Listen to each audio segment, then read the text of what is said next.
Hola país, bienvenidos. El Poder del Campo, el programa de CRA, hoy el mano a mano con Eduardo González Ruiz, representa a la Cámara de Frigoríficos de la Patagonia. Vamos a hablar de las posibilidades de los ovinos, incluido el cordero, y también de los bovinos. La Micaela, Carlos Tejedor, feedlot combinado con biogás. Y antes, los congresos que realiza durante todo el año CRA y en todo el país. Nos vamos a Corrientes.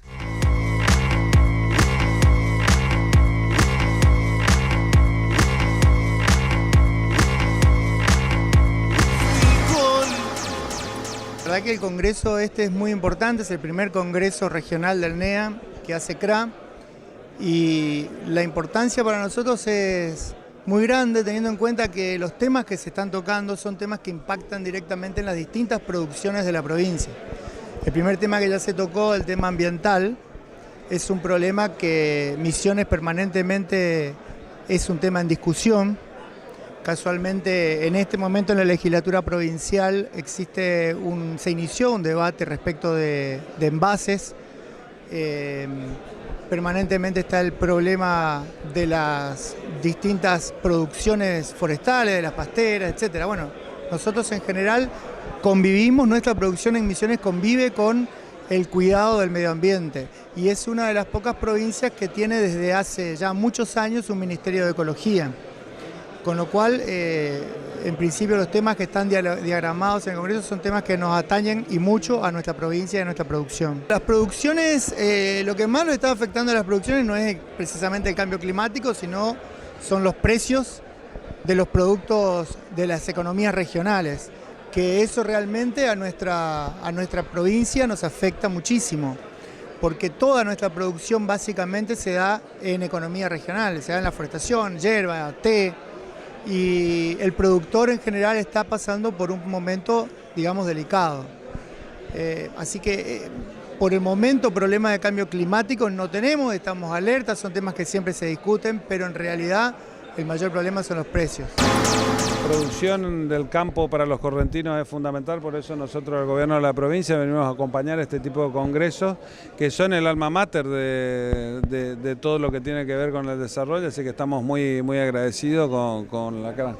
Ley de humedales, sí, confunde la opinión.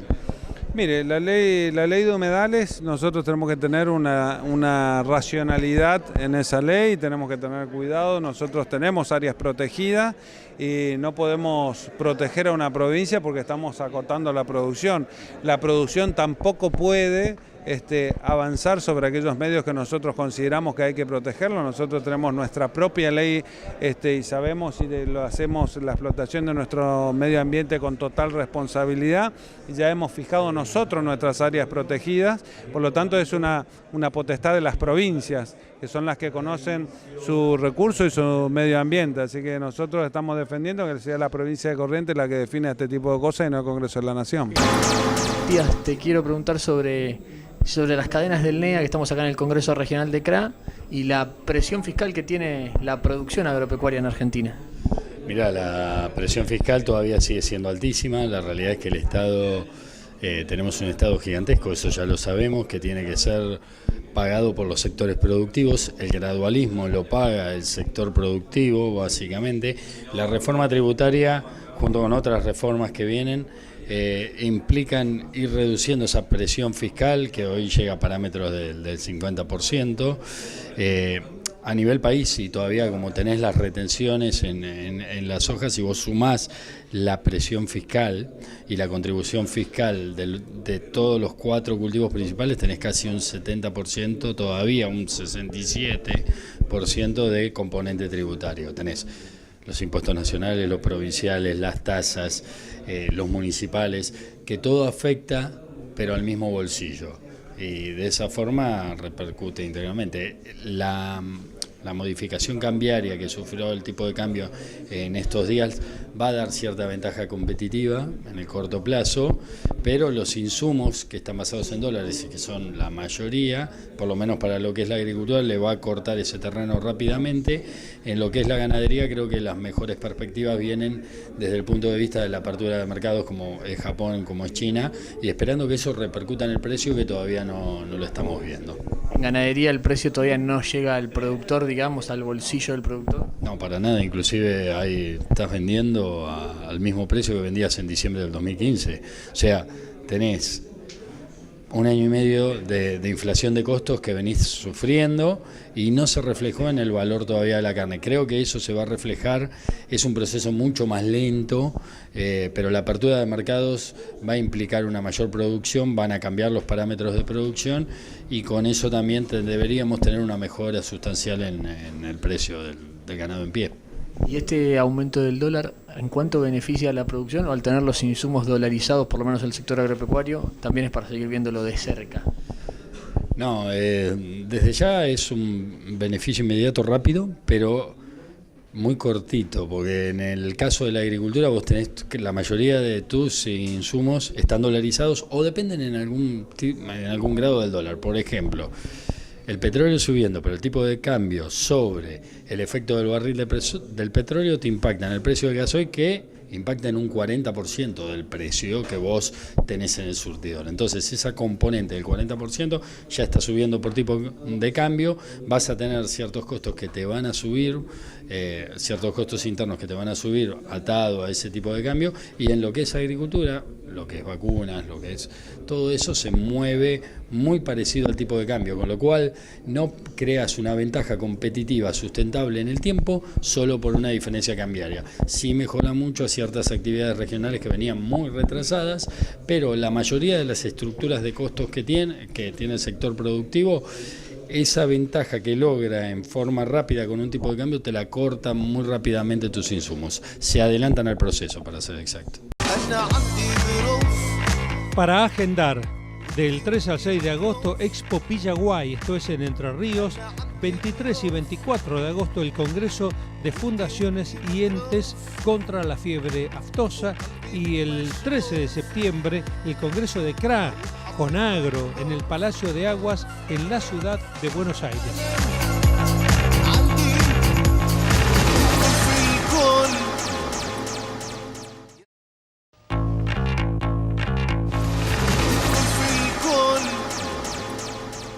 Bueno, como lo dijimos en la apertura, Eduardo González Ruiz, gerente de Cafropat, que vienen a ser los frigoríficos de la Patagonia, está aquí, y el tema es la carne y la posibilidad de hacer con eso consumo y exportación. ¿Cómo estás? Bien, bien. Bien. Muchas gracias por la invitación. Bueno, ¿cómo está el tema ovino, que es lo primero que a uno se le ocurre de la Patagonia, y el bovino? Bueno, el ovino, bien. Hemos tenido una buena zafra, hubo buena humedad invierno pasado. Este que estamos transcurriendo parece que viene también muy mejor. Bueno. Así que esperamos que la próxima zafra sea muy buena. Tenemos mercados afuera, 37 mercados internacionales abiertos. ¿37? Sí.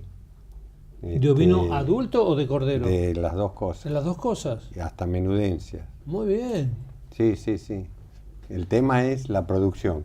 Conseguir producción suficiente para abastecer todos. Bueno, había un rodeo mercados, muy achicado, ¿no? Por diversos temas de hace 20 por años. Por diversos temas se viene achicando.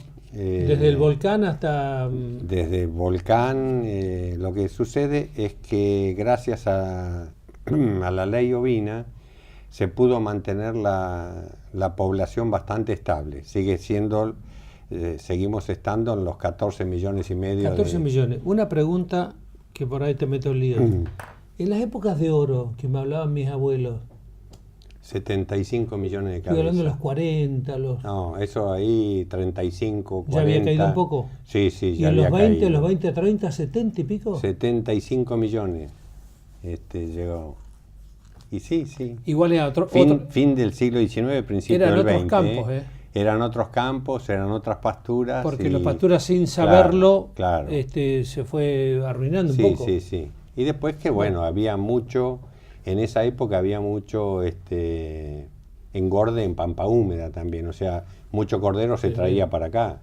Sí, sí, y aparte la lana era claro, la lana, el mundo la necesitaba. claro, sí, bueno. Sí, sí. Bueno, Eduardo, entonces, ¿el ovino está mucho mejor de lo que uno podría pensar? Sí, está en recuperación. ¿Cuáles son los enemigos del tema ovino? tenemos un frente muy amplio, muy amplio. Empecemos por el guanaco, que está protegido en algunos lugares. El guanaco, tuvimos un problema, y todavía lo tenemos, en Santa Cruz, que hace 10 años estaba en 250.000 ejemplares, guanacos, y ahora están casi 2 millones. Por una ley de protección. Por una ley, porque se prohibió la caza, entonces sí, se prohibió la caza del guanaco y del chulengo también, ¿no? Entonces, bueno, ahí empezó a crecer mucho la población y cómo se va a hacer y con fue eso? Desplazando. Bueno, ya se habilitó el guanaco para faenar. ¿Pero hay interés? Sí. Sí, bueno. Porque la carne es muy parecida a la del ciervo y ya hay interés de... Los países europeos tienen una cultura, cultura culinaria muy atada hasta las carnes silvestres, ¿no? Entonces, ahí hay clientela, una franja de consumo muy limitada y de alto poder adquisitivo, pero consumen ese tipo de carnes. ¿Y cómo se va? ¿Hay frigoríficos especiales? Hay uno habilitado ya para guanaco, por Senasa, para exportar a Unión Europea. Para el que no sabe, un guanaco, ¿cuántas ovejas equivale comiendo? Y 1,75. Dos. Un guanaco, dos. Había 4 millones de ovejas, casi 4 millones de ovejas hace 10 años atrás. Y hoy hay 2.300.000. Uno de los problemas contra el rodeo es ese. El segundo, ¿dónde están los perros cimarrones? Yo sabía que había en Tierra del Fuego. Bueno, están en todos lados hoy. Además es un problema que hemos visto, es un problema mundial. Es un problema del Reino Unido, es un problema de Australia, problema nuestro. Pero bueno, yendo al problema nuestro, es un problema que tiene que ser... digamos, resuelto por los municipios. Son los municipios los que tienen que resolver qué hacer con los perros cimarrones, porque... castración y esperar. Se detectó en Bariloche un zorro, por ejemplo, con rabia, hace pocos días. Entonces, si vamos a empezar otra vez con la rabia y tener... Pero digo, ¿el sistema cuál es? ¿Castración?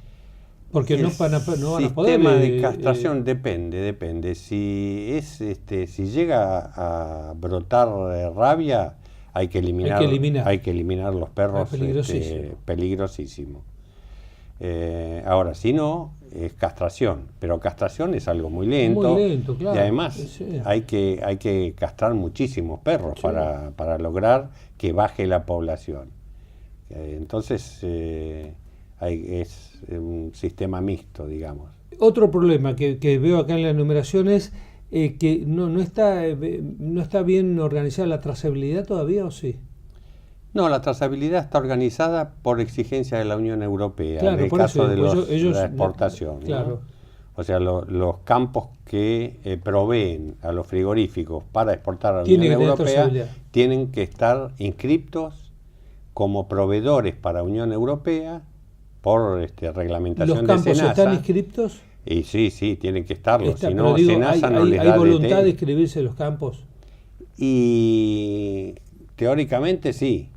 Hay algunos se han borrado muchos porque tienen que caravanear la hacienda. Claro, sí. Entonces está el costo de las caravanas. Son logros muy grandes. Es un costo grande porque además no solamente es el costo de la caravana, es el costo del movimiento de la hacienda, en fin, hay que hacerlo.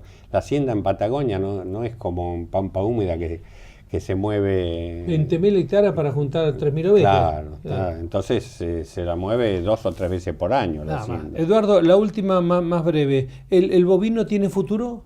El bovino tiene futuro, sí, muchísimo, Río Negro, sobre todo te iba a decir en el norte. Claro. El Patagonia Norte tiene un futuro tremendo y creo que va a ser el proveedor preferido de Japón y China, que exigen precisamente las exportaciones de la zona sin vacunación, o sea, Patagonia. Sí. ¿Y cuál es la raza que se da? ¿La Hereford? La Hereford, es la que más curtido porque el clima... Más curtido, sí. Más resistente. La próxima charla ya va a estar, espero que lo de la oveja esté solucionado. Vamos a estar en varios kilos de consumo per cápita. Gracias, Eduardo. Gracias a vos. Eduardo González Ruiz representa los frigoríficos de la Patagonia y hay que trabajar mucho, pero hay un futuro también en la ganadería.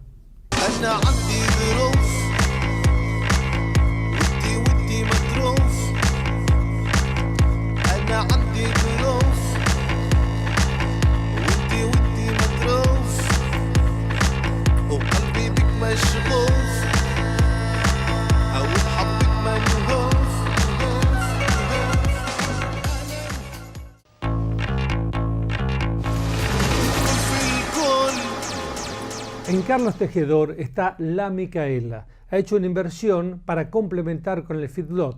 Es un biodigestor y con todos los residuos, los desechos del feedlot genera energía, un negocio adicional. La Micaela es un campo de 258 hectáreas, de las cuales tiene 100 hectáreas que podríamos decir que son agrícolas. En esas 100 hectáreas hago el alimento para los animales que tengo en encierre, ¿no? El resto lo usamos como reservorio a veces para poner animales y suplementarlos en ese lugar para que fertilicen también, o cuando viene el barro y hay que salir de los corrales de tierra. Sembramos sorgos, sembramos maíz sobre todo, la gran mayoría, y sembramos avenas y alfalfas que usamos a partir de hace ya 3 años, que estamos generando más pasto y menos grano acá. El grano lo traemos de otro campo. Porque al tener que alargar los ciclos estamos dando más pasto y menos concentrados para que la producción diaria sea menor y así poder estirar a un solo ciclo por año y no 2 ciclos como veníamos haciendo antes. ¿A quién se le ocurrió la idea de instalar un biodigestor en esta zona, en su propio establecimiento, y cómo fueron los pasos para hacerlo? Sí, la idea se me ocurrió a mí a partir del pensamiento de que el campo cada vez se estaba deteriorando más y la fertilidad venía en disminución y nunca le ponemos todo lo que hay que sacarle, todo lo que se le saca. Entonces, bueno, a partir de ahí es que empecé a buscar una alternativa que fuera natural y sobre todo que fuera sustentable en el tiempo. Así que empecé a pensar en un sistema de esto, del manejo de efluentes. Y bueno, a partir de eso es que empecé cuando me vinculé con la empresa Biogás Argentina, que es la que me hizo el proyecto, me empecé a enterar de que teníamos la posibilidad no solamente de fertilizar el campo, sino de generar energía y cobrar por esa energía, se podía vender. Y a partir de ahí es que el proyecto empezó a tener forma y lo fuimos desarrollando. En el año 2002 yo me vinculé con la empresa Biogás Argentina. En enero del 2013 me decidí a hacerlo y empecé con la obra. Y en febrero del 2014 empecé a generar biogás ya en el campo. Y estuve 2 años hasta que pudimos armar la parte de generación eléctrica. Ya en febrero del 2016 empezamos a generar energía eléctrica y a venderla a la red pública a través de un convenio con la cooperativa eléctrica y Proinged por un término de 10 años. O sea que ese proyecto inicial, que era para aprovechamiento y autoabastecerse, terminó convirtiéndose en un tercer negocio dentro de su establecimiento. Claro. Sí, porque no solamente uno podía hacer el repago de la inversión con la generación de biofertilizantes, la energía era lo que me iba a poner un poco de dinero todos los meses en el bolsillo y me iba a ayudar al repago de esto. Esto tiene 4 o 5 patas que hacen que sea viable, que la generación de fertilizante para el campo y para venderlo cuando pueda. La generación de una energía alternativa por la cual voy a cobrar todos los meses de acuerdo a lo que produzca. Voy a ayudar también al bienestar animal, porque el animal va a salir del barro y va a estar sobre piso de hormigón, con media sombra, con aspersores, va a estar en óptimas condiciones. Le saca mucha diferencia el animal que está sobre piso de hormigón con media sombra y aspersores, sobre todo en verano y sobre todo cuando hay inundaciones o hay mucho barro. Otra cosa que ayudamos, además del bienestar animal, es la mejor conversión de materia seca en carne, porque el animal es más eficiente, porque come más horas por día, está más tranquilo, no gasta energía, entonces se hace más eficiente. Y todo esto hace que el número vaya cerrando de a poco y vaya siendo factible hacerlo, ¿no? ¿Cuánta energía producen por día o por mes? No sé cómo se mide. Nosotros Cuando le podemos poner todos los aditivos que le ponemos, estamos en alrededor de 1000 kilowatts por día, 30.000 por kilowatts al mes. Con estiércol solo andamos en 700 kilowatts diarios. Además le agregamos grasa de las fábricas lecheras que me están dando. Firmé un convenio con la Municipalidad de Carlos Tejedor para el manejo del aceite vegetal usado.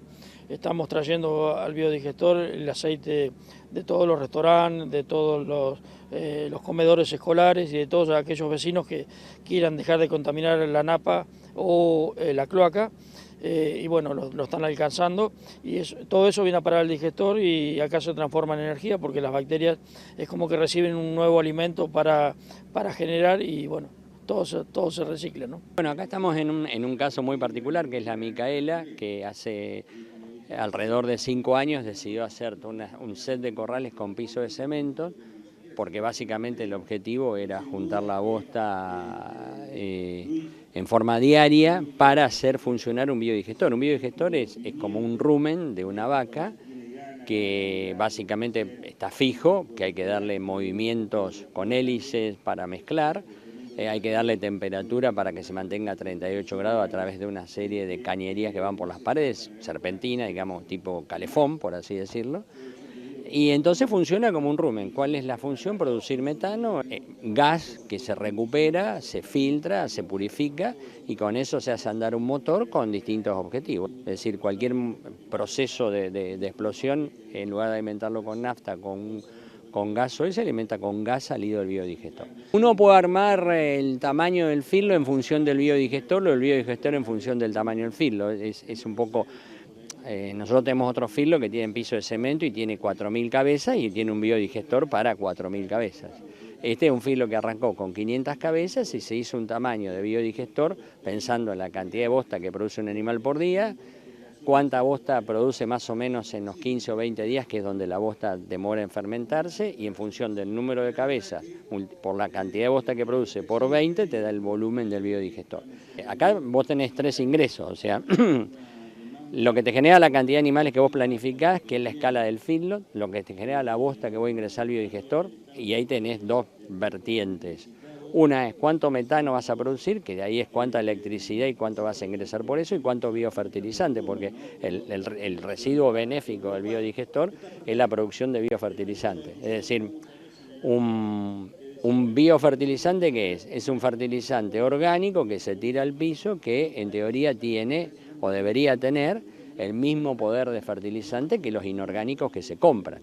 Se usa para biofertilizar todos los cultivos. Si ustedes ven alrededor, acá hay avena picada, alfalfa y demás, que es lo que se le da de comer a los animales fuera del circuito del biodigestor. Y a su vez se fertiliza el maíz, que es lo que se comen dentro del circuito biodigestor. Porque nosotros para producir ese gas necesitamos también un determinado tipo de comida dentro del corral, donde yo no puedo tirarle cualquier comida al animal, porque en esa bosta va a estar el alimento de las bacterias. Entonces uno que en este momento la comida que le da tiene que balancearla, tengo que mirar para otro lado y dejar que un poco vaya a la bosta para que se produzca gas. Si yo soy como nutricionista, hago las cosas como para maximizar la ganancia de peso y la eficiencia de conversión, es muy probable que el biodigestor no funcione. Bueno, por último le quería preguntar si este modelo es replicable en cualquier establecimiento o cuánto es lo mínimo que una persona tiene que tener para poder tener su biodigestor. La parte de cemento es completamente replicable porque, digamos, si uno toma el subsistema piso de cemento, nosotros tenemos muchos campos donde tenemos el piso de cemento pero no tenemos biodigestor. Tenemos pensado en el futuro hacer un biodigestor, pero no puedo empezar a hacer todo el piso de cemento porque es ventajoso solo el piso de cemento, porque es bienestar animal. Es decir, aunque parezca mentira que el animal esté en cemento, está mucho mejor que estando en el barro. Entonces uno puede decir, bueno, ¿cuál es el tamaño máximo? Y uno puede tener 10.000 cabezas y tener todo piso de cemento. Es decir, para el piso de cemento no hay limitaciones de tamaño. Probablemente, si yo no uso el biodigestor, el único tema del piso de cemento es qué hacer con la bosta, porque al no pasarla por el biodigestor se me junta cantidades industriales de bosta que tener un buen sistema de reparto, como tienen los tambos, para poder tirarlo. O sea que la escala, digamos, del piso de cemento, sin hablar de biodigestor, es ilimitada siempre y cuando yo solucione el problema de la bosta. Un problema que en ese caso las lecherías tabuladas es afín a las lecherías tabuladas. Ahora, cuando yo le meto el negocio del biodigestor adentro, ahí hay un nivel mínimo, digamos, de producción de electricidad y costo fijo, que obviamente influye mucho la escala. Es decir, Acá hay proyectos en la Argentina que producen 10 veces más energía que este, bueno, y se funcionan los dos con un solo tipo. Entonces voy a decir, bueno, los costos fijos obviamente en estos sistemas son fundamentales. O uno para crecer y escapar de quedarse cada vez más chico tiene dos caminos, o crece en volumen de lo que hace, creciendo en escala, o crece en integración. Si le agrego gas, mosta, reparto, entonces me puedo quedar con un número menor pero con etapas más integradas, otra forma no hay. Llegando al final del Poder del Campo, en 7 días, Rosario, el Congreso Ganadero. Hasta la semana que viene, país, muy pero muy buena vida.